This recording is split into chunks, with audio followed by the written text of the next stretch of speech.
On s'est connus il n'y a pas très longtemps. Il est Bonjour. de Parametry AI, il est aussi de Space DAO. Bon, il est de beaucoup de choses. Il va nous dire tout ça s'il y a le temps. Mais aujourd'hui, c'est prévu qu'il nous parle de l'espace de l'IA et de la blockchain. Il est actuellement basé en Allemagne. Mais Red, si tu veux parler d'autres choses qui sont intéressantes pour nous, feel free. Voilà, tu peux nous dire ce qui est bien. Donc, on espère qu'il va pouvoir inspirer les uns et les autres. Donc, Red, je pense que tu as la parole. Super, merci. Alors, je ne sais pas du tout où je suis. Je pense qu'il y a beaucoup de monde dans la salle. Je suis vraiment content d'être là. Merci beaucoup pour l'opportunité de pouvoir participer au Sénat. Donc, euh, donc effectivement, comme Amon disait, euh, j'ai une petite présentation. Est-ce que je peux montrer mes slides? Je peux montrer mes slides, je pense que Oui, pas de oui. problème. Pas de Ok, problème. ça marche. C'est bon, je nettoie un peu tout. Voilà. Et ça arrive, hein. Ça arrive. Hop là. Je vous ai perdu. Voilà. La technologie. Voilà. Donc, j'ai préparé une petite présentation de 240 slides. Ça va être assez rapide. J'espère que, j'espère que vous avez au moins 5 heures avec moi. On a tout jusqu'à demain, pas de problème. Que c'est gentil. Euh, je vais essayer d'être beaucoup plus rapide. Euh, donc, vous voyez ça, donc Artificial Intelligence and Blockchain Applications to Space. J'ai tout mis en anglais parce qu'en fait, toute la communication se fait en anglais et je pense que c'est pratique d'avoir tout le vocabulaire en anglais. Je sais qu'aujourd'hui, c'est en français, donc je vais tâcher de bien présenter en français. Euh, ce qui se passe dans tout ça, c'est que je suis Red, donc Red Boomgar, c'est marqué tout en bas. Mon nom complet, c'est Redouane. Je suis docteur en robotique, Multi-Robot Cooperation. J'ai travaillé dans la team intelligence artificielle de l'Agence spatiale européenne, donc ESA. Alors, tout le monde ne connaît pas ESA, donc parfois on dit que c'est la NASA européenne, quoique c'est plutôt la NASA qui est l'ESA américaine. Ça dépend comment on voit le monde. Mais, euh, mais après avoir travaillé à l'ESA et dans une autre institution européenne, j'ai démarré ma propre société, start-up, qui travaille dans l'espace principalement. Mais on a trois corps de métier, trois activités principales. Une qui est le développement d'un cloud, donc indépendant. Quand je travaillais dans les institutions européennes, j'étais très engagé sur l'indépendance et la souveraineté de l'Europe vis-à-vis d'autres institutions comme les États-Unis ou, ou autres. C'est important que chaque continent ait sa souveraineté sur le high performance computing, parce que vous avez vu, l'IA est partout. Donc, si on dépend d'externes sur les applications IA, on va commencer à avoir des soucis ou des dépendances inopinées qu'on ne voudrait pas avoir. Donc on développe ça, on essaie on le développe en Europe, mais on essaie aussi de l'exporter de telle sorte que ce soit un outil open source, qu'on soit pas euh, une entité dispensable dans l'équation, qu'on puisse donner ça à d'autres entités. On travaille beaucoup sur l'utilisation de la blockchain dans l'espace aussi. Donc, c'est pour ça que le deuxième point, c'est le space traffic, le management du space traffic décentralisé.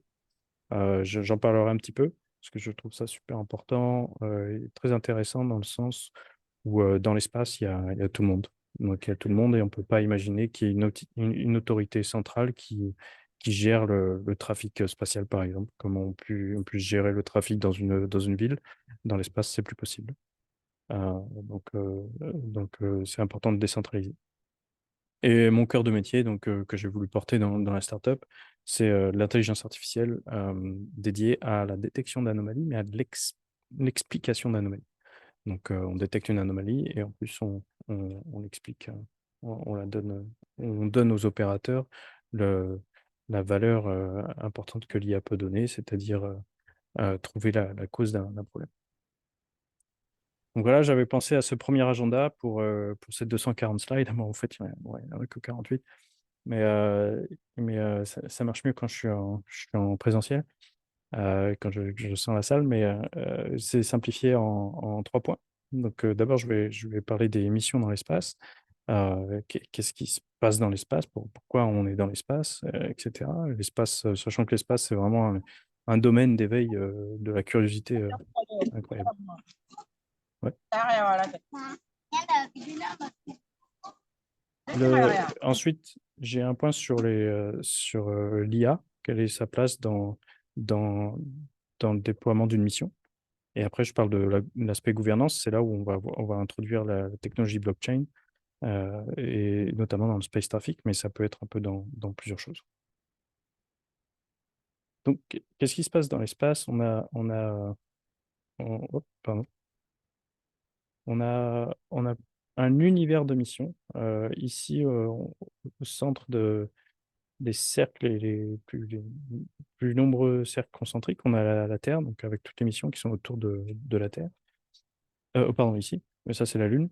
Et depuis la Terre, on a plein de missions qui partent un peu partout, sur Mars, sur la Lune, autour du Soleil même. Chaque ligne est une mission spatiale qui est partie voir un astre, étudier la science et essayer de savoir d'où l'on vient, pourquoi on est là et comment le monde évolue. Et comment, par exemple, vivre avec... on est en train de vivre avec une étoile, hein, le Soleil, c'est une étoile. Donc, savoir vivre avec une étoile, c'est important. Dans l'espace, il y a ce qu'on appelle le space weather, donc le climat spatial, on va dire, la météo spatiale. Alors, ça tombe à pic parce hier a été annoncé euh, 12 événements solaires pratiquement simultanés, très importants, plus importants que d'habitude. Et il y a quelques petites alertes assez mineures néanmoins, heureusement, sur Terre, à commencer demain, des geomagnetic storms et des impacts éventuels sur les infrastructures d'énergie, etc. Donc, tout ce qui se passe dans l'espace a un impact sur le sol, et là, c'est un effet, bon, c'est un effet flagrant, mais il y a plein de choses qu'on utilise comme la radio-télécommunication, la télé ou ce genre de choses qui sont importantes sur le sol, notamment la navigation, le GPS. Et depuis l'espace, on peut observer la Terre. Et depuis ce point de vue, on peut avoir un impact sur l'agriculture, sur l'urbanisation et sur d'autres d'autres postes comme la défense, dont j'entendais que vous parliez juste avant, intelligence et reconnaissance. Et là, il y a plein d'applications de l'IA. Donc évidemment, tout ce qui est à base d'images vont se retrouver là. Donc comment détecter, par exemple, les points chauds de, de moustiques, par exemple, pour essayer de gérer les épidémies de dengue ou ce genre de choses. Mais aussi détecter les endroits où on a de la végétation, des risques de feu, pour essayer d'avoir une meilleure gestion du feu, mais aussi de la forêt, etc. Ça, c'est très intéressant, mais je pense que c'est la partie la plus facile à comprendre parce on vit dans une ville, on vit à côté d'une forêt, on peut comprendre tout ça. Et donc, ça va jusqu'à la prévision de risque, parce qu'on peut avoir la 3D depuis l'espace, donc à savoir si une rivière déborde de son lit, qu'est-ce qui va se passer, etc. Ouais. De façon plus ludique, il y a plein de choses qui se passent dans la station spatiale. Il y a plusieurs missions qui sont parties dans la station spatiale, qui sont des robots assistants d'astronautes. Donc là, on a il y a Simon d'IBM, si je me rappelle bien, et un autre de la NASA ici qui sont en test. Ça, c'était pré-LLMs. Donc maintenant, je pense il y a il y a une autre génération de ce type de robot qui va aller dans l'espace, l'assistant de l'astronaute. Sachant que quand vous parlez avec un astronaute, ce qui est le plus difficile, c'est naviguer dans la station spatiale et rester accroché à ses stylos ou ce genre de choses qui vont partir un peu partout. C'est pas comme sur Terre où les choses restent sur Terre ou sur une table. Là, tout vole, donc il faut vraiment être conscient de tout ce qui se passe. Avoir un robot assistant qui puisse voler un peu partout et trouver les choses, c'est assez intéressant. D'autres applications comme l'exploration lunaire, essayer de trouver les ressources sur la Lune, sont super intéressantes aussi. Ici, c'est une animation qu'on avait fait pour une équipe d'exploration robotique de la Lune. À savoir que sur la Lune, le problème, quand on est sur une zone qui est proche des pôles, comme ici, on n'a pas beaucoup, enfin, c'est là où on a le plus d'opportunités d'avoir le soleil en permanence.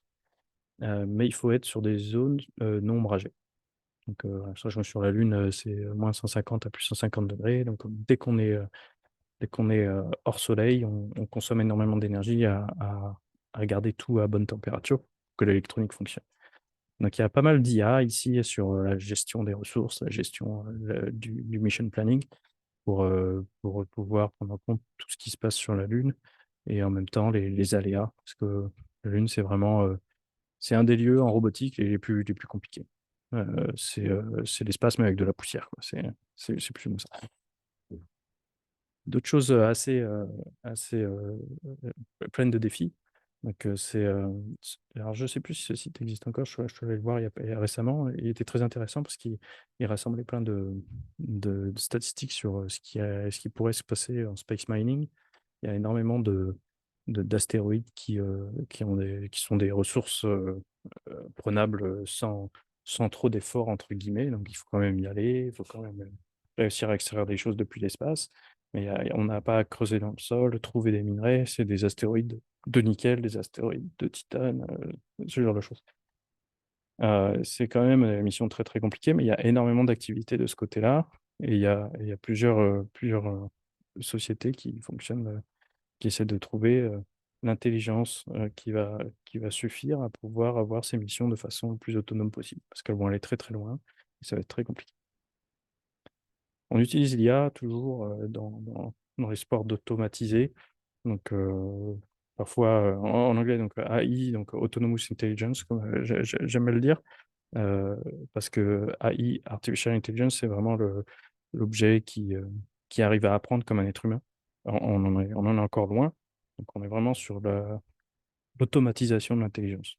On envoie des choses loin, on ne peut pas être à côté, on ne peut pas les télécommander. Il faut qu'elles soient autonomes. Donc ici, on a un exemple assez classique de, de robots qui vont sur la Lune préparer un poste, un poste d'arrivée pour les humains. Voilà, ce genre de choses, par exemple. Est-ce qu'il y a des questions pour l'instant, là, peut-être? Je ne sais pas si... Là, je vais passer sur la timeline d'une mission pour essayer de montrer un truc un peu plus palpable, dans le sens, si le pays a une agence spatiale, Euh, ça, c'est souvent rattaché à des missions spatiales. Et là, je vais vous montrer qu'il y a plein de moments où l'IA est très intéressante, très important. Et s'il n'y a pas de questions, je vais continuer. Peut-être on va réserver les questions pour la fin, c'est Ouais, ça? ok, ok, OK, voilà, ça marche. Donc, merci. la mission timeline, donc tout ce qui est dans une mission, donc il y a une première partie, c'est vraiment le design de la mission. Après, on a tout ce qui est en bleu ici, c'est tout ce qui va être opération, donc lancement, commissioning, c'est-à-dire qu'on passe entre le lancement et vraiment le démarrage de la mission. On s'assure que tous les systèmes fonctionnent. Et après, on a les opérations. Donc là, ça peut varier en fonction du type de mission.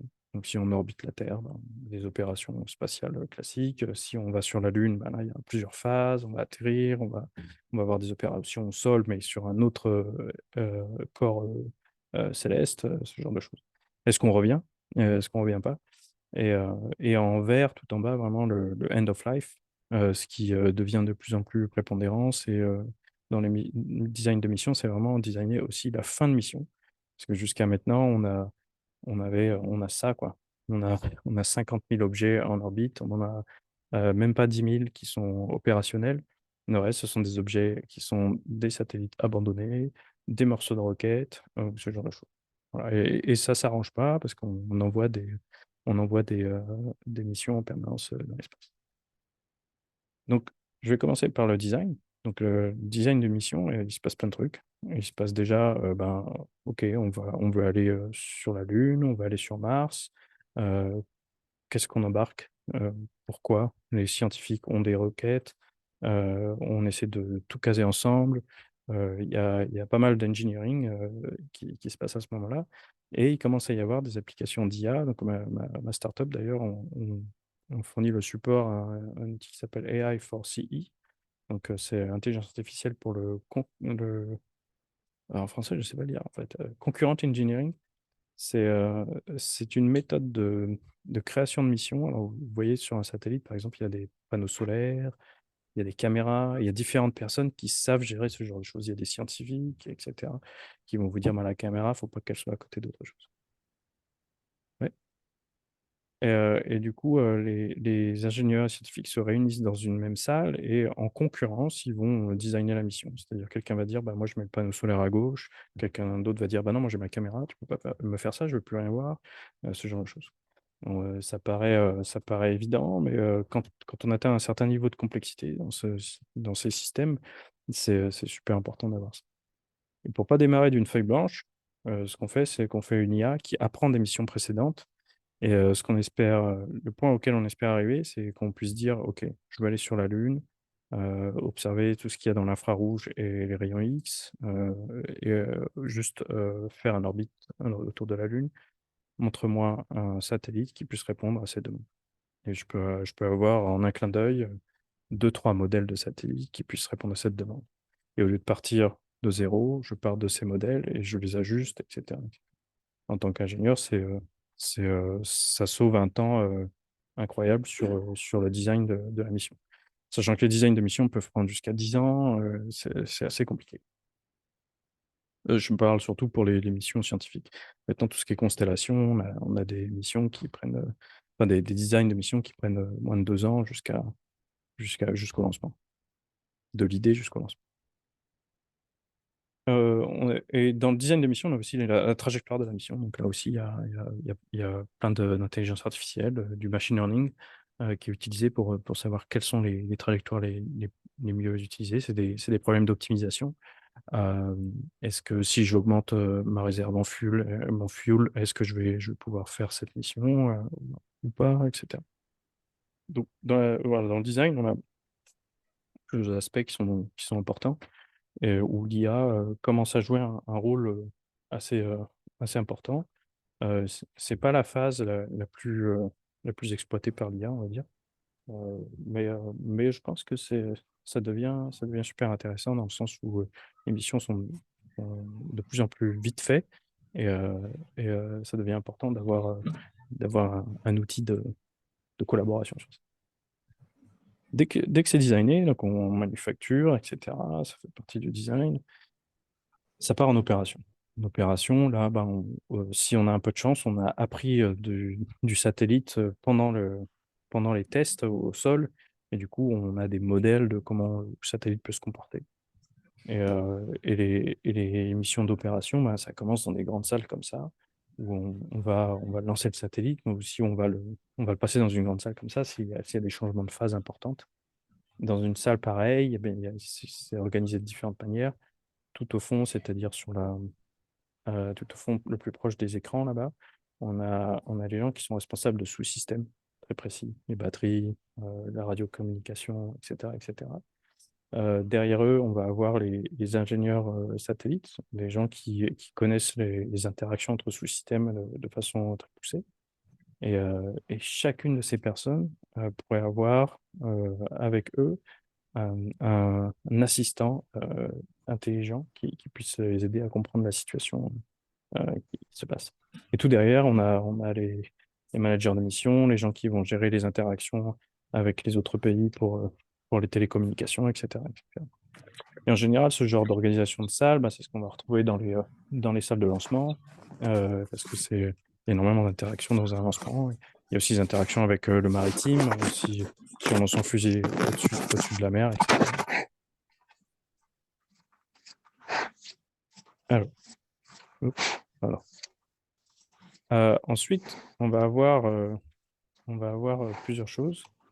Donc, la fusée va mettre le satellite en orbite, et là, on arrive sur le troisième étage qui va relâcher le satellite, et c'est là où commencent les opérations des contrôleurs de l'espace. Donc, ils vont prendre le contrôle du satellite et commencer à faire du health monitoring. Et là, ça devient compliqué sur les gros satellites. Oui, allô. sur les gros satellites, on peut avoir jusqu'à 10 000 paramètres. Donc, ça veut dire 10 000 paramètres à comprendre. C'est mission impossible pour l'être humain. Donc, c'est là où on a vraiment besoin d'un ordinateur. Vraiment besoin de l'intelligence artificielle, du machine learning. Et quand j'étais à l'ESA, donc on avait ce genre de problème en permanence. Et 10 000 paramètres, c'est un petit satellite. Gaïa, qui observe les étoiles, qui est loin de la Terre et qui observe toute la voûte céleste et qui prend des mesures sur toutes les étoiles pour que les autres satellites puissent naviguer. Là, on est à 45 000 paramètres sur le satellite. Un autre, Bepi Colombo, qui part étudier Mercure et le Soleil, on est à 150 000 paramètres. Donc, on est vraiment sur des grosses machines qui étaient plus grosses que mon appartement quand j'ai commencé mon travail à l'ESA. Et je me suis dit, bon, beaucoup de problèmes. En tant qu'une personne, on peut pas tout comprendre, même si j'interagissais avec une vingtaine d'équipes. Donc, ce qu'on a fait, c'est on a récupéré les données d'un satellite et on les a ouvertes, de manière à ce qu'on puisse avoir certains problèmes qui puissent être publics, genre comme prédire de la télémétrie, détecter des anomalies et, explorer l'explication des anomalies. Dans le sens où c'était 2016, les frameworks de machine learning commençaient à être assez matures. Les gens pouvaient s'y atteler, pouvaient commencer à appliquer les méthodes, etc., etc. Et donc, vous-même, de là où vous êtes, vous pouvez télécharger ces données, avoir des données qui sont d'un satellite, des données d'opération, c'est assez unique. C'est les premières données qui ont été ouvertes d'opération, qui sont sous licence ouverte. Et vous avez 12 ans de données sur un sous-système particulier du satellite, qui est le sous-système thermique, qui est un des plus importants en consommation d'énergie. Donc un des plus importants qui drive vraiment les missions, la fin de mission, tout ce que les scientifiques peuvent faire avec la mission, dépendent de l'énergie qui reste pour le reste des instruments. Voilà. Donc, je vous invite à aller voir ce site web, me recontacter si vous voulez vraiment en savoir plus de ce côté-là. C'est palpitant, je dirais. C'est toujours super intéressant de voir les gens ouvrir ces données et voir, bah, les plans de mission, on voit les données de télémétrie, les températures un peu partout, etc. Donc, voilà, à vous de jouer. Euh, donc, ce qui s'est passé à ce moment-là, c'est que 2016-2018, l'IA dans l'espace, c'était surtout au sol. Mais ce qu'on a commencé à voir, c'est que on commençait à avoir des missions dont le design essayer d'incorporer l'IA à bord. Donc 2018 d'ailleurs, on a fait une petite review de certains hardware, combien de consommation d'énergie il y avait, si par exemple on faisait des inférences avec YOLO par exemple, pour savoir si c'était faisable. Et au même moment, plusieurs sociétés étaient en train de commencer à créer leur puce de processing. Assez dédié, on va dire, parfois FPGA même, mais dans le sens où c'est pas aussi généraliste que ce qu'il y a sur la gauche, mais on commence à avoir les premiers smartphones, on commence à avoir les premiers smartphones, à la force des premiers smartphones en termes de processing. Et maintenant, ça va de plus en plus vite. Donc, maintenant, il y a des satellites qui sont en orbite. Vous pouvez pousser votre code directement et tester votre IA à bord. Donc là, je suis content de partager les slides si vous voulez. J'ai listé un peu différents domaines dans lesquels l'IA est utilisée. En rouge, en bas, j'ai mis Data Processing and Analysis. Donc, c'est la base, c'est-à-dire que dès que vous avez des données à analyser, l'IA peut être intéressante, quoi. Essayer de comprendre les données, quel est le lien entre les différents paramètres et après, juste avoir une awareness sur un système complexe. Et voilà. Puis le reste, après, ça en découle, quoi. Ça en découle complètement. Donc, euh, n'hésitez pas à aller voir chacun des points. Contactez-moi si vous voulez. Tout ce qui est end of life, et aussi je vais rattacher aussi tout ce qui est space traffic à ce moment-là. Et c'est là où je vais passer plus sur ce qui se passe niveau blockchain. On a 50 000 objets dans l'espace. qui appartiennent à tout le monde. C'est-à-dire que tout le monde est impliqué. Les Russes, les Chinois, le Moyen-Orient, l'Asie, l'Asie du Sud-Est, le Japon, l'Australie, etc. Donc ici, on a un problème de ce qu'on appelle tragédie des communs, où l'espace, ben, c'est un bien commun. Tout le monde veut que ce soit bien protégé, mais tout le monde le veut pour soi. Ce qui peut être... est-ce que vous pensez à vous-même? Oui, non, non, j'aime bien partager. Moi aussi. Mais le truc, c'est qu'on a aussi des aspects civils et militaires qui se passent dans l'espace. Et la blockchain, ça s'avère être un médium parfait d'interaction. Parce qu'on a d'une part, on a la décentralisation de l'autorité. Euh, donc, euh, donc, il n'y a pas une autorité centrale qui va décider quoi que ce soit. On peut émettre des lois d'échange, de partage de données, d'échange de négociation de trafic spatial de façon transparente, mais aussi de façon complètement privée, dans le sens conservation des informations sur les objets. Et on peut arriver à des situations où on doit manœuvrer parce qu'il y a un objet qui est sur notre route, notre trajectoire, et sans savoir qui c'est, mais on fait confiance au mécanisme décentralisé d'interaction. Donc voilà, l'intelligence artificielle et la décentralisation ne sont pas des options dans l'espace. D'après moi, c'est super important. On est, euh, on est sur des choses qui se passent dans l'espace où on a de plus en plus d'IA. L'ESA avait lancé une campagne qui nous a un peu lancé aussi, qui s'appelait le Cognitive Cloud Computing, parce que dans l'espace, on va avoir de plus en plus de cognition, et c'est là, ça devient très important. Donc, le projet de décentralisation du trafic aérien, ça s'appelle SpaceDAO. C'est un projet qu'on a lancé il y a presque 2 ans.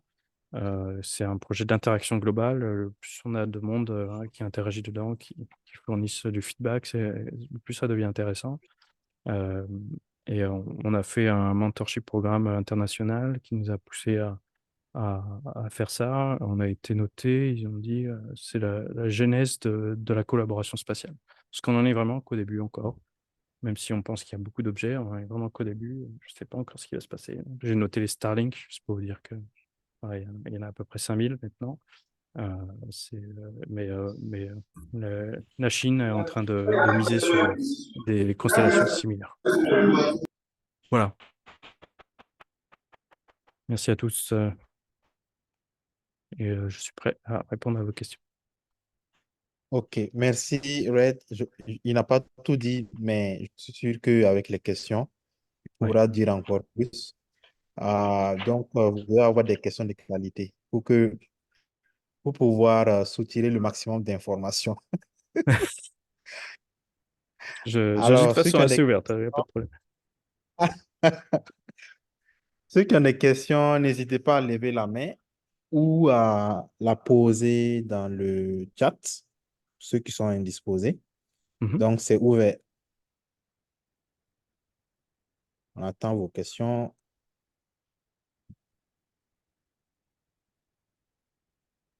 Voilà, donc il est aussi sur le chat pour ceux qui préfèrent taper. Peut-être en attendant que quelqu'un pose Ouais, une ouais. question, je me demandais si Mhm.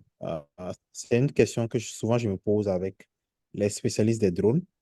Ouais. Euh, Quand est-ce qu'on utilise un drone? Quand est-ce qu'on utilise l'espace? Ah ouais, bonne question. Ouais. So, plusieurs choses à prendre en considération. Donc, les drones, il y a des réglementations déjà sur les drones. Il y en a beaucoup moins sur l'espace, ce qui paraît très bizarre, mais en sens niveau poids, c'est-à-dire qu'est-ce que je peux mettre sur un drone. Euh, il y a un aspect coût aussi, donc c'est bizarre, hein, mais ça coûte très cher d'envoyer quelque chose dans l'espace, mais parfois ça coûte moins cher d'envoyer dans l'espace que de faire appel à un hélicoptère qui a un gros capteur. Ce genre de choses. Le drone, ben, il y a des drones qui font jusqu'à 100 km en linéaire, donc ça devient très intéressant. Euh, il y a des systèmes de drones qui deviennent très intéressants, très compétitifs, où ben, les drones ont des bases et puis vont partir récolter des données assez régulièrement. Mais les satellites, certaines missions, constellations comme Planète, le but, c'est de prendre une photo de toute la Terre toutes les 15 minutes. Donc, on n'a pas juste une zone, on a un peu plus. Donc, ça dépend vraiment de, de l'application, du budget aussi, mais aussi des relations diplomatiques ou je dirais des accords que vous avez. C'est-à-dire que parfois, on peut avoir accès à des données spatiales très facilement sans avoir de mission spatiale soi-même. Et ça, c'est plutôt pas mal. Et pour gérer l'ensemble d'un pays, c'est une dimension assez grande, ça devient intéressant parce que les satellites vont vraiment tout couvrir. Tandis qu'un drone, ça va vraiment être sur une zone plus petite. Donc il y a souvent des missions de, de collaboration. Donc on va avoir les missions satellites qui vont voir de loin, peut-être à des résolutions de 5 à 10 mètres, voire 2,5 mètres si vous avez de la chance, voire moins même si vous avez des bons accords. Mais le drone, il peut avoir du 50 centimètres assez facile et puis avoir des détails. Donc les analyses sous-jacentes ne vont pas être les mêmes au final. Enfin, euh, j'espère que ça répond un peu à la question, même si j'espère. Ouais, ça c'est bon, c'est super. Oui, je pense qu'il y a des mains qui commencent à se lever. Ouais, je vois une question aussi de Alban. Youssouf Ouattara. Vas-y, Youssouf Ouattara. Bonsoir à tous. Merci Red pour la brillante présentation. Merci. J'ai deux questions. Je ne sais pas si je les pose séparément ou si je les pose ensemble. Mhm, Euh, D'abord, la première question, c'est par rapport à votre startup AI for CE. mhm, D'abord, je trouve que c'est très intéressant. Du moment où, en tout cas depuis des années, euh, 60, déjà, on a déjà des designs de satellites, on a beaucoup de missions spatiales qui ont été effectuées. Maintenant, vous avez mentionné l'utilisation des données des designs de satellites et des missions précédentes, n'est-ce pas, pour permettre, par exemple, à un modèle d'IA de proposer euh, à l'ingénieur déjà des designs, quelques propositions à partir desquelles l'ingénieur peut, ou les ingénieurs euh, peuvent analyser et voir les conformités autres. Ma question est que pour les designs des satellites, vu que beaucoup de designs les informations sur les designs sont fermées, et comment, à votre niveau, vous avez accès à ces données-là, n'est-ce pas, à ces merci. données sur les designs de satellites. Les missions, bon, Mm, généralement, euh, on a déjà les informations sur les trajectoires de satellites. Et ça, généralement, euh, je vais dire, c'est facilement accessible, mais le mm. design du satellite, l'emplacement des composants, généralement, c'est quelque chose qui est fermé, Oui, c'est vrai. dépendant des pays. Bon, Ouais, les ouais. ça est ouvert, mais bon, ça reste quand même quelque chose de toujours fermé. Donc, comment vous faites pour accéder à ces données-là? Donc, la deuxième question, c'est par rapport Mhm, aux débris spatiaux. Est-ce que mhm. ça devient quelque chose qui concerne déjà toute l'humanité, je vais le dire. Et le problème ne fait que s'aggraver, n'est-ce pas? Avec récemment SpaceX qui lance euh, ses satellites et il y a la Chine aussi qui s'apprête à lancer euh, euh, euh, d'autres tas de satellites comme SpaceX le fait. À ce niveau, est-ce Mhm. que vous pouvez dire concrètement comment est-ce que l'IA peut être utilisée pour gérer ce problème du space debris? D'accord, d'accord. Merci Issouf, super question. Après, on a Ariel et après, on aura Valentin. J'ai vu les mains levées. Merci. Première question, donc, comment obtenir les informations de design pour pouvoir apprendre de ces designs? Et c'était bien dit, Issouf, il y a effectivement il y a la formation de design, c'est-à-dire le satellite, le blueprint, Donc, où sont les composants dans le satellite, comment ils sont connectés, etc. En général, les opérateurs ont ça avec eux. Mais la propriété intellectuelle appartient en général au manufactureur, donc au designer initial, quoi. Donc, souvent, c'est Airbus pour les grosses missions, etc. Ce qui s'est passé de ce côté-là, c'est qu'il y a eu énormément de missions dites CubeSat, donc des petits satellites qui sont universitaires. Donc, on a énormément de savoir qui émane de cette partie. Et donc, pour designer des missions dites CubeSat, donc c'est un cube de 10 centimètres, un CubeSat, mais en général, pour avoir une mission qui vaille quelque chose, on a 3 cubes les uns après les autres, pour avoir une caméra qui tient dedans, etc. Et là, on a beaucoup d'informations. Ce qui est plus dur à avoir aussi, c'est les données d'opération. C'est pas forcément quelque chose qu'on a. On peut avoir les données d'opération, comme j'ai fourni sur Mars Express, sur tout ce qui est open data, mais tout ce qui va être anomaly report, qui va permettre au modèle d'apprendre, en fait, mettre le radiateur à côté de la caméra, c'est pas viable, par exemple. Il faut qu'il soit un peu plus loin, il faut qu'il y ait un système, et cetera.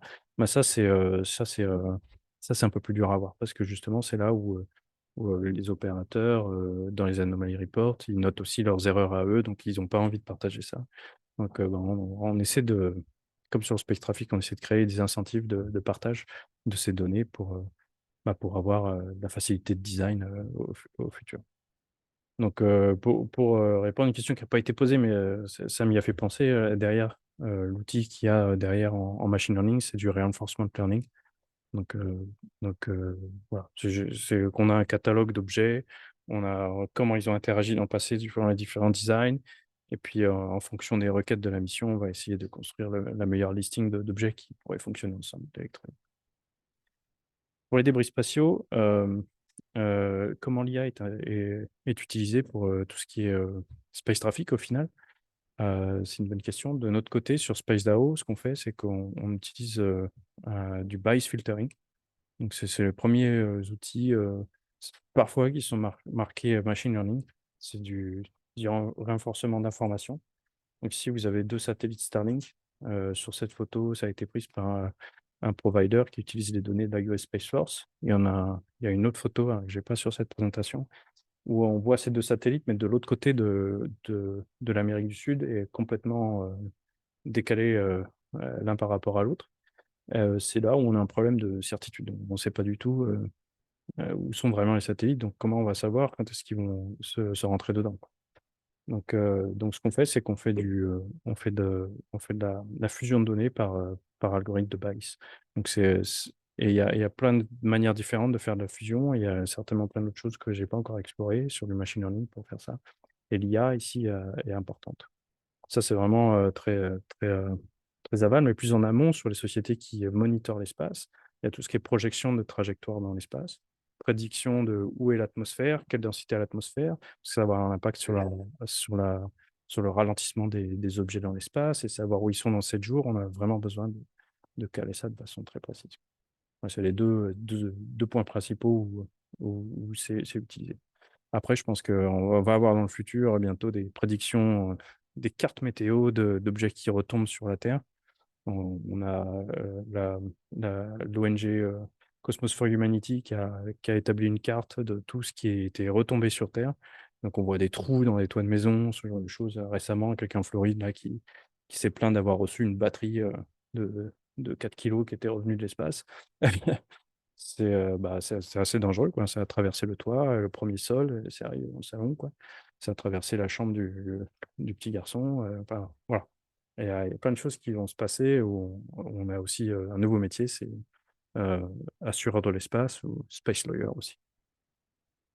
Merci pour ces questions, Issouf. Et je vais prendre Ariel maintenant, si micro est Ok, d'accord. Donc, bonsoir.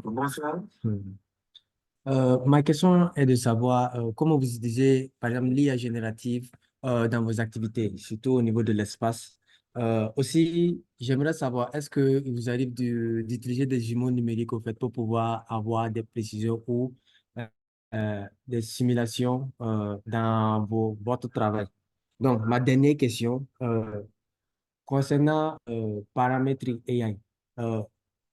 Supposons qu'il y ait peut-être des gens qui veulent, par exemple, faire des stages ou des activités où quelque chose par rapport avec, bon, à, autour des paramètres et quelles sont les conditions? Est-ce qu'il y a des opportunités? Est-ce qu'il y a des ouvertures pour pouvoir vraiment travailler ou collaborer avec paramètres AI? Merci. Super, merci pour cette question, c'est super intéressant. L'IA générative, alors on n'est pas trop dedans, donc tout ce que les gens appellent l'IA générative, vraiment, je pense que c'est le LLM, donc ChatGPT, hallucination, bah, là, ça va vraiment très loin sur l'architecture des modèles.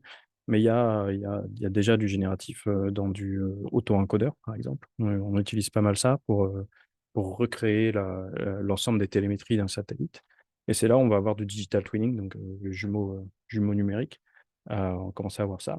Dans SpaceDAO même, on a une autre sorte de jumeau numérique. C'est que comme on essaie de créer un registre de toutes les interactions dans l'espace, tous les accords entre opérateurs, on peut rejouer des what-if scénarios. Qu'est-ce qui se passerait si on ajoutait une nouvelle règle? Si on changeait une règle, est-ce que les opérateurs seraient contents? Est-ce que ça ne générerait pas plus de mouvements dans l'espace, etc., etc. Donc, voilà. Concernant paramétrie.ai, donc moi je suis français, j'ai construit ma boîte en Allemagne pour, euh, pour suivre le rêve européen. Je pense qu'il y a une seule personne qui m'a dit j'espère que tu vas te réveiller. Cela dit, donc, ce qui est dur à faire, c'est des contrats extérieurs. Donc on a SpaceDAO, c'est un projet open source. Donc dès aujourd'hui, vous pouvez aller sur le site spacedao.ai, rejoindre le salon de discussion et participer. Donc c'est complètement ouvert. Et il y a un autre truc, ben, c'est ici. Donc, vous me trouverez sur le salon SpaceDAO et je pourrai répondre à ces questions ici. On a aussi ce qu'on appelle un challenge network sur Paramétrie. Donc, c'est un salon de discussion ouvert. On a une startup, malgré qu'on soit une startup privée, on a une discussion ouverte où on essaie d'avoir tout ce qui est développement éthique. Donc, on pose des questions aux gens. Qu'est-ce que vous pensez de ça? Est-ce qu'il y a un truc auquel on n'a pas pensé qui serait pas bien dans ce genre d'application ou qui serait mieux à faire, etc. Donc, il y a cet autre type d'interaction. Peut-être moins technique, mais aussi ça peut être très technique. Mais le plus technique, vraiment, c'est SpaceDAO. On a du développement de smart contract, on a du développement d'interface web, on a du développement d'interface data avec les blockchains, et on a aussi un peu d'IA dans les smart contracts, c'est assez compliqué.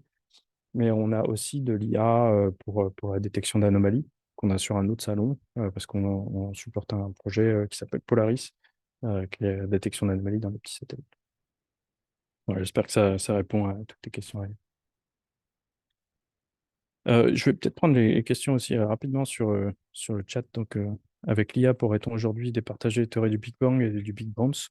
Alors, je ne connais pas le Big Bounce, mais j'ai fait un master en physique fondamentale. J'adore cette question parce que première utilisation de ChatGPT, c'était vraiment essayer de lui poser des questions. Comment on génère, comment on designerait un propulseur à manipulation de gravité? Et la première chose que ChatGPT m'a dit, c'est exactement tout ce qu'il y a sur le web. Non, ça ne peut pas marcher parce qu'on ne sait pas le faire. Mais ce n'est pas le genre de question, de réponse que j'aurais à avoir. Donc, ça peut être une question marrante, mais c'est super important. C'est pour ça qu'on développe l'IA. C'est parce qu'on veut avoir un assistant qui permet de nous faire créer des solutions qui n'existent pas aujourd'hui. Voilà. Existe-t-il des plateformes pour bien se former? Eric, oui, je pense, oui, il en existe plein. Ça dépend quel genre de personne vous êtes. Si vous aimez passer du temps avec vous-même, très concentré, il y a plein de choses comme DataCamp, il y a plein de vidéos sur YouTube, il y a plein de séries super intéressantes. Je pense que c'est pour se former sur l'IA ou que ce soit aussi sur le Web3, la blockchain. Il y a plein de choses comme ça. On peut en discuter offline. Mais c'est vraiment ce qui vous va le mieux, il faut essayer. C'est pas facile. Coursera, ça reste quand même une bonne source. Voilà, merci. Valentin, si j'ai encore le temps, je ne sais pas. En tout cas, super question, tout le monde, merci.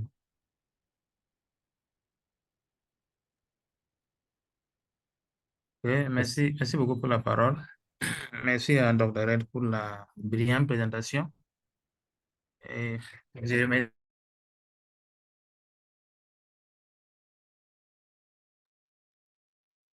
Alors, je ne sais pas si j'ai été déconnecté, j'entends plus rien. Je pense que Moot, Ah, ok. Valentin, tu es mute.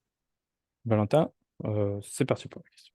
J'ai vu qu'il Oh, il avait relevé la main. Oh, ok, oh, je pense que ça. Il revient, il revient. Ok. ok. Il va revenir. Hmm. Sorry, j'ai perdu ma connexion. Ah, pas de souci, pas de souci. Vous m'entendez? Oui, si c'est Valentin, c'est Valentin? D'accord. Donc, oui, c'est Valentin. Ah, ok, parfait. Donc, je disais merci pour la brillante présentation, Dr. Red. Je remercie également les organisateurs de Sénat, M. Bazango. Et c'est vraiment une grande opportunité qui est donnée au monde, surtout la jeunesse, de s'affirmer et de prendre connaissance des nouvelles opportunités, des nouvelles occasions dans le numérique. Alors, je pense que j'ai deux grandes questions là. La première question, c'est un peu en lien avec les débris spatiaux. On voit que ces dernières années, il y a une course dans l'espace. Chacun veut vraiment avoir sa marque ou avoir quelque chose dans l'espace. Est-ce que, avec votre expérience au niveau de l'ESA, est-ce que si ça continue comme ça, on ne va pas se retrouver un jour avec des accidents, par exemple, au niveau de l'espace? On a vu le nombre de satellites qui s'y trouvent. La deuxième question, c'est, on voit que, surtout dans les pays africains et surtout dans les pays qui sont vers la côte, vers l'océan, on a des données satellitaires, mais la plupart du temps, on est confronté à un problème de qualité. Il y a plein de nuages. Voilà, ça fait que si on veut par exemple faire une étude sur une longue période, on est confronté au problème de missing data. Est-ce que vous avez eu, vous avez un projet, par exemple, de développer quelque chose avec l'IA, avec le deep learning, par exemple, qui va permettre de non seulement de nettoyer ces nuages-là, mais de ne pas perdre en données? Est-ce qu'il y a des trucs comme ça qui va vraiment aider la communauté des utilisateurs à avoir des Ouais, données ouais, ouais. de qualité? Merci. Super, merci Valentin. La première sur la course à l'espace, très bon point. Donc l'ESA, c'est pas forcément l'acteur qui va vraiment courir à l'espace. Donc l'ESA, c'est un peu comme la NASA. Ils envoient des missions scientifiques, ils sont là pour motiver la course à l'espace de manière responsable, mais ils sont pas là pour courir l'espace. Donc ce qu'on va avoir dans l'espace, c'est des opérateurs privés qui vont être parfois poussés par la défense au final. Donc si on prend Starlink par exemple, donc Starlink c'est 5000 satellites en orbite. Et au début, ils faisaient 250 kg, maintenant ils font 500 kg après requête du DoD américain, Department of Defense. Pourquoi? Parce qu'il y a plus de payload dessus, plus d'informations qui viennent de l'espace et peut-être plus de choses à faire. Mais niveau public, marketing public, ça reste toujours des satellites de télécommunication pour avoir l'Internet partout. Donc c'est super. Tout le monde adore avoir l'Internet partout. Mais il y a une responsabilité qui retombe même sur l'utilisateur dernier. Donc, quel est l'intérêt d'envoyer la photo de son petit-déj tous les jours qui passe à travers l'espace? On a une sorte de footprint en tant qu'utilisateur. Ça devient assez problématique. Donc la course vers l'espace, elle est liée à plusieurs facteurs. Donc les facteurs d'application industrielle et civile. Donc on veut avoir plus d'images. Effectivement, les nuages, les nuages représentent 80% de, de- des images. Donc, il faut passer plusieurs fois sur une zone pour vraiment avoir une photo globale. Mais passer plusieurs fois sur une zone, ça veut dire qu'on va mettre plusieurs jours, mais alors qu'on veut une donnée à ce jour-là, ça devient compliqué. Et la seule architecture valable pour ce genre d'application, bah, c'est une constellation. Donc, c'est pas une constellation de 4000 satellites, une constellation de 40, ça suffirait, ce genre de choses. Donc, 4000, en mai dernier, très intéressant sur YouTube, il y a Preventing Space War. C'est une sorte de workshop, je l'écris là dans le chat, mai 2023. Il y a une keynote du General Commandant Burt euh, il faut à retrouver sur YouTube, hein, je n'ai pas le lien, qui dit pourquoi on surpeuple l'espace en termes de satellites. La première raison, c'est pour être résistant aux attaques des autres. Et donc, les autres, qu'est-ce qu'ils voient? Ils voient ça, et qu'est-ce qu'ils vont faire? Ils vont aussi surpopuler l'espace pour être résistants à ceux qui surpeuplent l'espace. Donc, je pense que c'est un cercle vicieux là, dans lequel on commence à rentrer. Il faut qu'on arrive, je pense, nous, en tant que citoyens du monde, parce qu'on est les premiers financeurs de ça, avec nos taxes, etc., à avoir une parole. Et je pense que Cosmos for Humanity, je pense que c'est le meilleur axe, donc cette ONG, par laquelle on se connaît avec Monbazongo. Je pense que c'est le meilleur axe à voir. cosmosforhumanity.eu ou .org, vous trouverez tout là-bas. Et pour répondre, je pense que j'ai à peu près répondu aussi à la deuxième question, qui est très liée à ce qui se passe dans l'espace. Euh, donc, les données satellitaires, oui, c'est le challenge. Je vais rajouter juste peut-être 2 sources. Je ne les ai pas écrites ici, mais on a un laboratoire à l'ESA qui s'appelle l'ESA Philab. Ils ont un ensemble d'algorithmes qu'ils ont partagés sur GitLab sur la gestion de ce genre de choses. Donc, il va y avoir plusieurs choses. Il va y avoir du génératif, c'est-à-dire qu'OK, on a des nuages, on les enlève et on génère ce qu'il pourrait y avoir en dessous en fonction de ce qu'il y a autour. Il y a plein de choses sur la détection des nuages, etc., etc. Et il y a une panoplie de sociétés qui travaillent sur ça parce que c'est le boulot de ce qu'on voit sur Google Maps, c'est le résultat d'une pipeline énorme qui va passer du niveau 0 au niveau 2 de qualité image pour avoir ce qu'il faut, quoi. C'est tout un monde d'observation satellitaire, hein, c'est assez passionnant d'ailleurs. Voilà, j'espère que j'ai bien D'accord. répondu.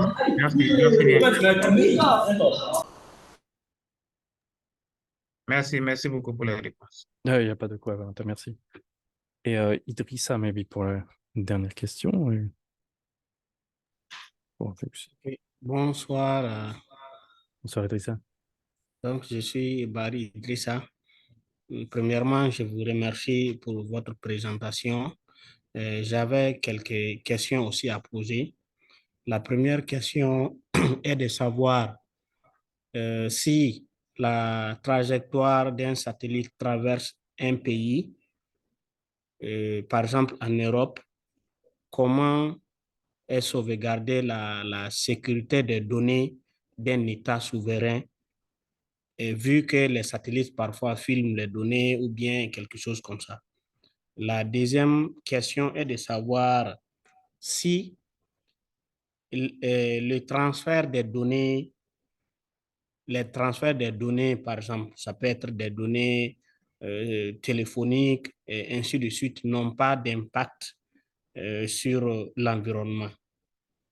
La troisième question, j'aimerais demander si vous pouvez nous dire un peu sur les principaux mécanismes qui interviennent dans la formation des planètes et comment ces processus peuvent-ils varier selon les types d'étoiles autour de laquelle les planètes se forment.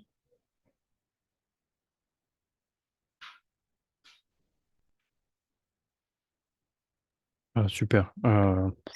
C'est là où ce que je disais au début, l'espace, ça éveille la curiosité. Je pense que là, j'ai un panneau de questions qui vont sur un grand panel de domaines au final. Merci beaucoup, Idrissa. La première question sur les trajectoires. Donc, il y a un traité international que pas forcément tous les pays ont signé, hein, mais qui a été grandement signé dans les années 60. C'est le Outer Space Treaty. Outer Space Treaty vraiment définit que il y a l'espace comme un domaine à part entière qui n'appartient à personne.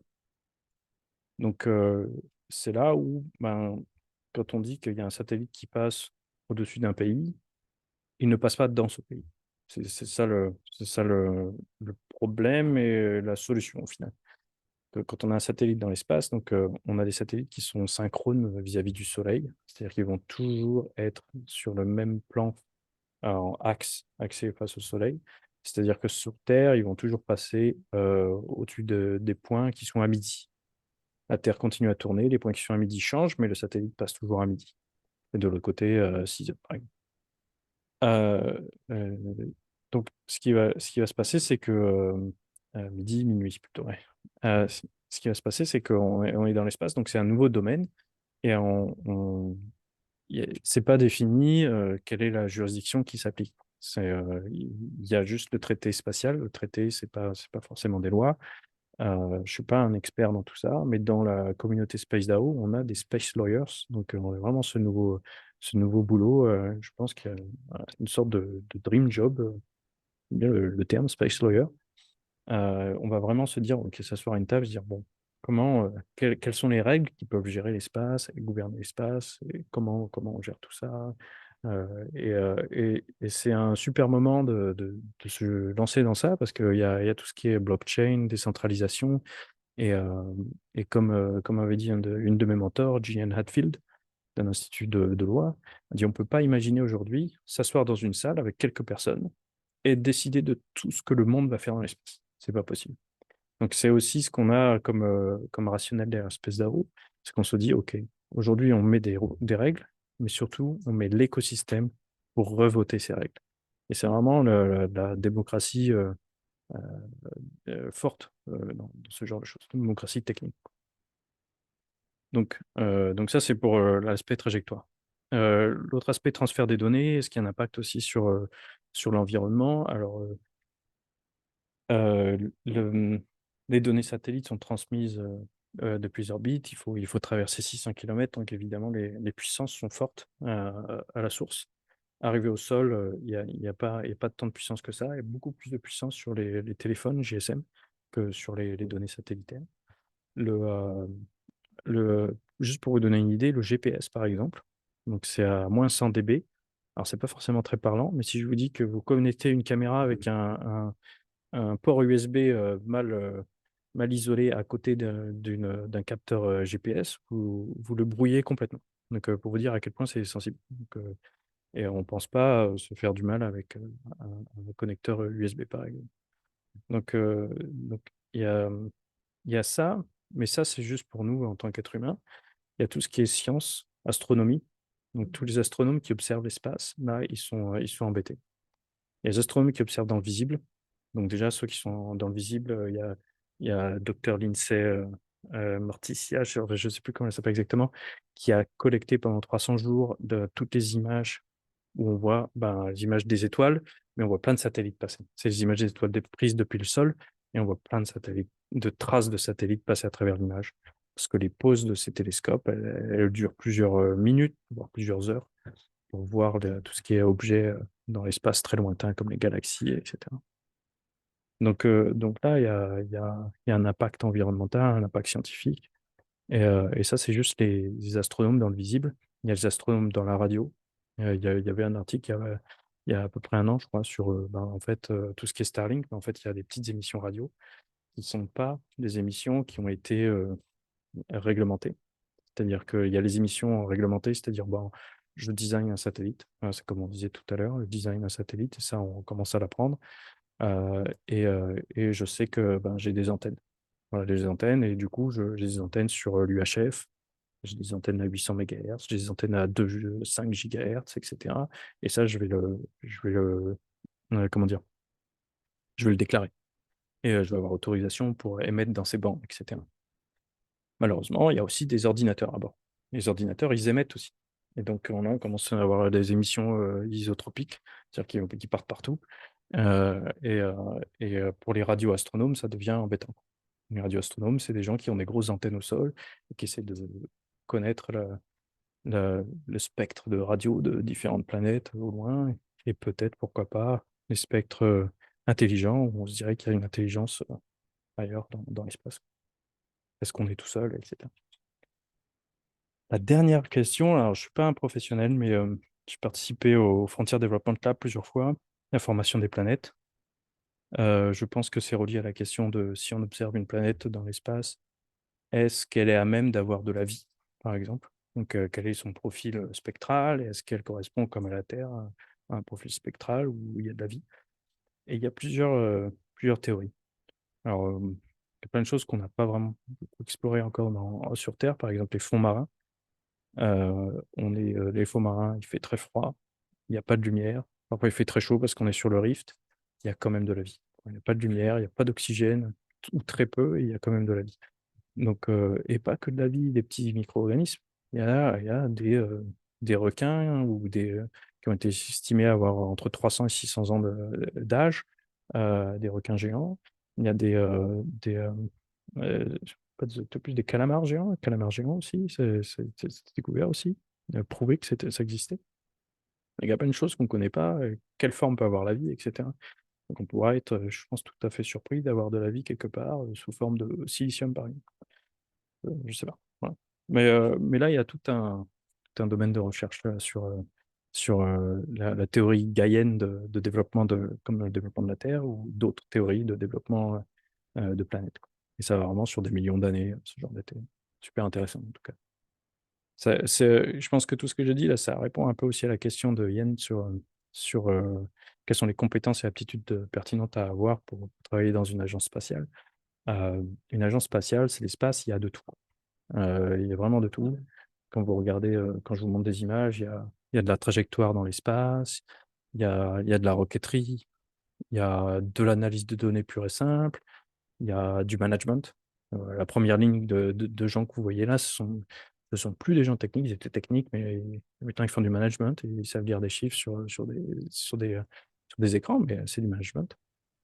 Il y a de l'entraînement physique pour être astronaute, hein. Il y a plein de programmes d'astronautes maintenant, beaucoup plus ouverts. Et il y a plein de choses sur la gestion euh, d'un poste ailleurs, quoi, hein. On gère une ville au final. Donc, quand on gère une ville, il y a plein de métiers. Donc, pour travailler dans l'espace, il y a vraiment de tout, quoi. Il y a vraiment de tout. Donc, faut pas se sentir fermé. Je pense que l'espace, c'est vraiment un domaine super ouvert. Il y a vraiment beaucoup de choses à faire. Si vous faites du mining, par exemple, euh, ça peut être aussi ça. Il y a aussi des médecins. Et, la première expérience scientifique dans l'espace sur l'ISS, c'est la biologie du corps humain, en savoir comment on résiste à, à l'espace en tant qu'humain. Donc il y a beaucoup de médecins dans l'espace. Il y a aussi des psychologues, savoir quel profil psychologique il faut avoir pour pouvoir aller sur Mars, c'est-à-dire passer 6 mois dans un vaisseau, atterrir dans un endroit complètement inconnu, pas avoir de backup ou quoi que ce soit, hein. On est livré à soi-même. Et le premier backup, il est à 20 minutes par téléphone, donc c'est compliqué. Et donc, bah, forcément, dans ces missions, sur la station spatiale, il y a souvent toujours un médecin, il y a un commandant, un pilote, et puis il y a des ingénieurs, il y a des scientifiques, etc. Et des astronautes qui vont supporter tout ça. Donc, il y a vraiment de tout. Ouais, c'est un autre monde en tout cas. Voilà. Pas de problème. Merci encore, Red. Bah, Peut-être merci à tous, hein. Super question. c'était la dernière question, mais on va te permettre de donner un mot de la fin et peut-être ajouter à cela peut-être un conseil Mhm, à quelqu'un qui veut se lancer dans ce domaine-là, ou mhm. disons une communauté qui veut vraiment creuser un peu plus, faire des trucs plus concrets. Ouais. Par où on commence et puis quelles sont tes recommandations? Donc, je pense que c'est la règle 34 d'Internet. Si vous pensez à quelque chose, ça existe déjà. Ou il y a quelqu'un qui y a pensé et il y a une exécution qui a été faite. Euh, il y a beaucoup de choses dans l'espace qui sont faites par des gens qui sont dans l'espace. Et quand on est dans l'espace, on a toujours cet aspect citoyen du monde. Donc les choses sont assez ouvertes. Pas forcément faciles à trouver, mais elles sont très ouvertes. Il y a plusieurs fondations à travers lesquelles j'ai contribué. Il y a la Libre Space Foundation. Donc là-bas, vous trouverez pas mal de choses. Euh, je mets les liens au fur et à mesure sur le chat. La Libre Space Foundation, vous trouverez le projet SatNogs. Donc c'est un projet super intéressant de construction de stations sol radio. Donc comment récupérer les données de satellites, quoi. Satellites dont on a le schéma radio. Donc on sait comment sont faits les frames. Il suffit avec une clé spéciale radio, une antenne bien faite qu'on peut faire soi-même, et du logiciel open source, on peut récupérer des données des satellites, de petits satellites universitaires, mais comme des gros satellites météorologiques qui sont assez ouverts, où on peut avoir des images de la Terre, quoi, depuis l'espace. Et ça, c'est le projet SatNogs. Donc ça, c'est super intéressant. Il y a tout ce qui est Cosmos for Humanity pour tout ce qui est Space Law, mais aussi Footprint, donc tout ce qui est ESG, environnement, social et gouvernance, euh, impact sur l'environnement, etc. Je pense que c'est un super projet à rejoindre. On a besoin de gens partout dans le monde pour pousser vraiment cet aspect citoyen qui est dans la boucle du développement spatial, parce qu'on l'est déjà, parce qu'on paye, mais on nous demande rien au final. Donc, je pense que Cosmos for Humanity veut être vecteur de voix pour ça. Super intéressant. Tout ce qui est vraiment construction de satellites ou ce genre de choses, il y a une fondation assez intéressante qui s'appelle LibreCube. Donc, tout ce qui est open source, hardware et software pour faire tourner un satellite, etc. Donc, LibreCube qui a été créé par Arthur Scholz, qui est un opérateur de l'Agence spatiale européenne, qui maintenant lance sa propre société de création de contenu éducatif robotique et satellite. Donc, super intéressant. LibreCube Foundation, je l'ai mis dans le chat. Tout ce qui est space traffic, open source, ben, je pense qu'on commence à être une référence avec SpaceDAO. Donc, avec plaisir, vous retrouvez sur le groupe LinkedIn ou sur le site, le site des discussions qu'on a sur Matrix. Et là, bah, c'est tout ce qui est space traffic, décentralisation de tout ce qui va être business de l'espace, c'est-à-dire euh, euh, euh, j'arrive plus à le dire en français, mais débris removal, donc comment on va enlever les débris de l'espace, donc ça va être des services, comment on va fournir du refueling dans l'espace, etc. On va essayer d'agir pour décentraliser cette partie, pour pas qu'il y ait un monopoly d'une grosse société qui vient et qui dit, OK, c'est moi, le refueling dans l'espace, c'est moi. Voilà, non, c'est pas toi qui va décider, quoi. Donc, c'est l'espace, il y a un traité dessus, ça appartient à personne, donc voilà. Et il y a plein d'autres projets. Donc, il y a la Open Lunar Foundation. Il y a plusieurs choses. Je pense que je pourrais vous faire un petit résumé de plusieurs choses, mais là, les premières que je pense sont celles-là. Donc, si je devais avoir un petit mot de la fin, c'est tout est possible. Donc, c'est pas parce que il y a beaucoup de marketing sur l'espace. Donc, la NASA, vraiment, c'est l'agence de prédilection du marketing. Donc, même un ancien directeur de la NASA disait que c'était une agence de divertissement avant d'être une agence spatiale. Parce que bon, c'est le taxpayer qui veut avoir des résultats visuels, donc il fallait que ce soit impressionnant, etc. Donc il y a cet aspect-là. Mais il faut réussir à retirer cet aspect marketing pour voir ce qu'il y a vraiment derrière. Donc, et tout est possible. Donc, jusqu'à faire une requête qui démarre du Burkina Faso, quoi. Tout est vraiment possible. Donc, il y a pas de frein à avoir sur les possibilités. Si vous pensez que vous avez les bonnes personnes autour de vous qui puissent vous aider à faire quoi que ce soit, foncez, quoi. C'est ça que. Petite recommandation, tout ce qui est IA, c'est super facile. Il faut juste un ordinateur donc, et de la patience. C'est vraiment tout. Donc, tout ce qui est données, ben, moi, je peux vous aider, hein. Donc, je vous ai dit, hein, il y a des données ouvertes. J'ai fait exprès de faire ça. C'était il y a 8 ans. On a même fait un papier dans Nature Scientific Data pour bien expliquer tout ce qu'il y a derrière ces données, qu'est-ce qu'on peut faire avec. Et ça permet de faire des preuves de concept.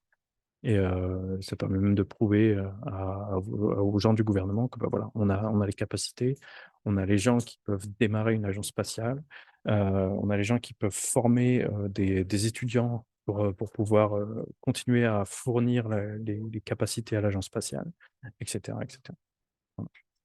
Et une discussion qu'on avait eue quand j'étais encore à l'ESA avec l'agence spatiale en Afrique du Sud, c'était comment, dans l'écosystème actuel d'agence spatiale, on se démarque. Alors, c'est pas facile, mais un vecteur très porteur, c'est l'IA, quoi. C'est vraiment une agence spatiale portée sur l'IA, euh, parce qu'il y a pas assez de frugalité dans les agences spatiales. On a vraiment beaucoup de gens. Quand vous voyez ce genre de salle, vous avez 15 personnes sur un satellite. Si vous imaginez SpaceX avoir la même chose, c'est pas possible. SpaceX, pour Starlink, ils ont 15 personnes pour 4000 satellites. Donc, c'est complètement différent. La marche à suivre est complètement différente. Il y a beaucoup plus d'automatisation. Et l'IA joue un rôle prépondérant sur la capacité à être compétitif. Voilà. Donc, voilà, je vais m'arrêter sur ça, mais je pourrais parler longtemps encore. Mais merci beaucoup en tout cas, Amon. Super, super audience, super événement. Merci Red, d'être présent. J'ai noté une chose, c'est que c'est bien de s'entourer de bonnes personnes. Je suis sûr que Red sera toujours autour pour nous. Peut-être même qu'il va venir au Burkina de ces jours, on verra bien. Mais en tout cas, Ce on serait top. sera heureux de tout avoir et partager cela. Merci à l'audience. Ils sont restés fixes. Ils sont jusqu'à la fin, c'est bien. Ça veut dire qu'il y a quand même de l'intérêt et on va tout faire pour que voilà, ce soit que voilà, l'écosystème se développe d'une certaine manière. Voilà, donc merci. Et normalement, à 16 heures il devait avoir, mais maintenant c'est 16h30 une formation, la suite de la formation sur YOLO V9. Donc, YOLO, voilà, je pense que Red connaît un peu YOLO. Donc, il y a une formation là-dessus. Donc, on va devoir arrêter, mais ce n'est qu'une pause, hein. Les jours à venir, on continue la discussion et tout. Voilà, donc merci. Merci, Red. On Super, reste en merci à vous. contact. Merci encore. Ouais, pas de souci, pas de souci. Voilà. Là, je suis dispo. Voilà, bye bye. À bientôt et bon courage. Bye.